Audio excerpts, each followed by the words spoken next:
Welcome to Furman University, a beautiful school nestled in the hills of South Carolina that has an excellent academic reputation, a Division I football program, and you can't forget to mention that beautiful fall foliage. Furman has an undoubtedly gorgeous campus, and it could be your dream school, but first you have to hear about it, and then you have to be accepted.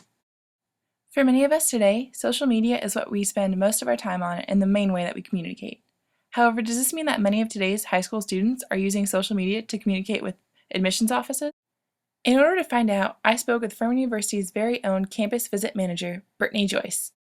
We tend to not see a lot of activity regarding admissions on social media. So we have a Facebook fan page for Furman in general, not one specifically for the Office of Admission. We do have a specific Furman Admission Twitter account, but and Instagram as well, but those things aren't heavily used to ask things like admissions questions. Traditionally, we're still seeing phone calls, emails as the main way that students and parents are communicating with us.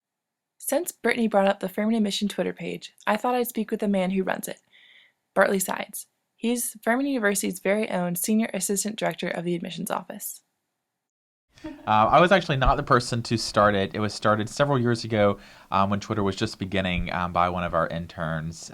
And once he left, I took it over and really tried to build it up more as a viable resource of information for students. I think where we see some positive feedback from is when we're doing things like tweeting dates and deadlines. I think just quick things, reminders, encouraging people to attend campus visits or come to our events, reminding them that registration deadlines are coming up for those sorts of things. That's where we'll see a little return traffic from those outlets for us.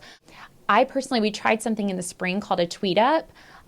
Which was, we told students that we were going to be on our Furman Admission Twitter account for a certain, couple of hours, and we were like, tweet us questions and we'll tweet you back. That seemed to be pretty successful for us and was short and to the point. Students got questions answered on the spot.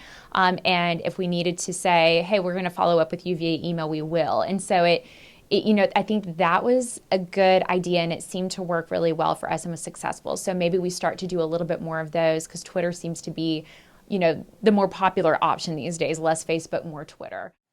So now that we've heard how students use Twitter to interact, or not, with admissions, let's take a look at how admissions offices use social media in the application process. A recent New York Times article discussed the story of a girl who sent inappropriate tweets during a visit to Bowdoin College in Maine, consistently mentioning the school and thus catching the attention of the admissions office. While it was ultimately her grades that led to her rejection, her poor online behavior could have come into consideration if necessary. This monitoring of social media by college admissions offices is something that is becoming a normal part of the application process nationwide. However, according to both Mr. Sides and Ms. Joyce, this is something that is just too time-consuming for Furman and only happens in specific situations, if at all. I think that Furman is a place that's going to be looking at a student's social media outlets to evaluate them. I don't think that's something we will do. Simply, we just don't have time to do that. But I do think that is a great way for a student to show interest in the university. And there are some students each year who tweet a lot or post on Facebook a lot, and that does kind of make their name stand out a little bit in the evaluation process. I wish we had the time, but we don't. I think if there is something on a student's application that warrants us Googling them or going on Facebook or trying to figure out something that's inexplicable, I'm trying to think of a good example, but I can't right now. And it's very rare cases where, like if a student lists, for example, that they're the #1 ranked tennis player inside the state of Illinois, and we don't happen to see that reflected anywhere else on their application other than their own profession or their own, kind of proclamation that that's the case.